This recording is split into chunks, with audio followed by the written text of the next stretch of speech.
The first thing to say is it's hardly a secret to say that the majority of Whitehall was not exactly enthusiastically pro-leave. Yeah? In fact, you can probably count on the fingers of no hands the number of permanent secretaries that voted to leave. The constant refrain throughout my time in government was this atmosphere of reluctance to leave. They thought the best interest of the country was to stay in. So you got that for a start off. They cannot face up to enthusiastically delivering the mandate that they have. It's deliver a deal. Full stop. Deliver a deal. Without making a sort of judgment of what the deal might be. The extent of, with the licence that Number 10 gave to the civil servant team, and the extent to which that was exercised without the meaningful ministerial accountability that I think that a Secretary of State assigned to DExEU should have been exercising was the problem. And that has meant our entire negotiation has been fearful, conducted in a posture of supplication. The entire approach is suffused by a reluctance to deliver what the public wanted, which is us controlling our wars in our Parliament, with all that means.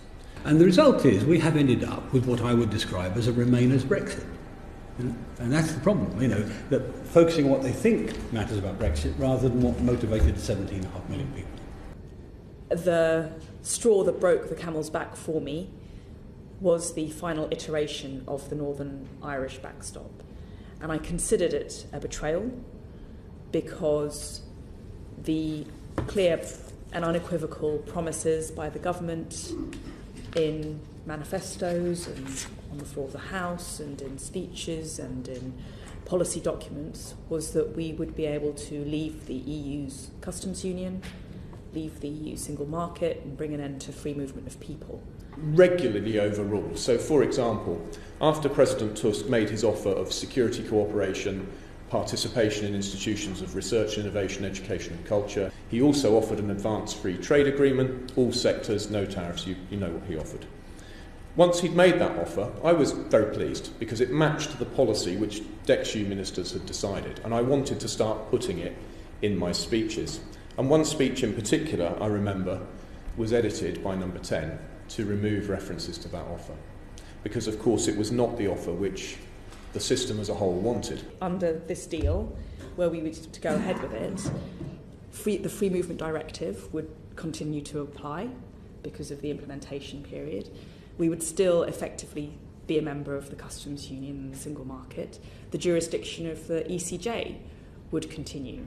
Worse still, that would even continue beyond the end of the implementation period. It's the end date of which is now unclear in this agreement. I came to believe over the course of my time in government that one of the reasons I'd been made a minister was so when the moment came of capitulation I would be asked to sell it, and of course I was not willing to do so. I had a growing anxiety that I couldn't honestly state those positions without misleading. It became apparent to me in the preceding week that the government was going to adopt a policy for EU exit that I would not be able to support.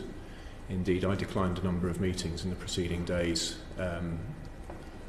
because I felt I could not bear to go through the business of being persuaded to capitulate and support the proposals. There comes a point when compromise becomes total surrender, and politicians at the head of that process have to bear the responsibility for it ultimately.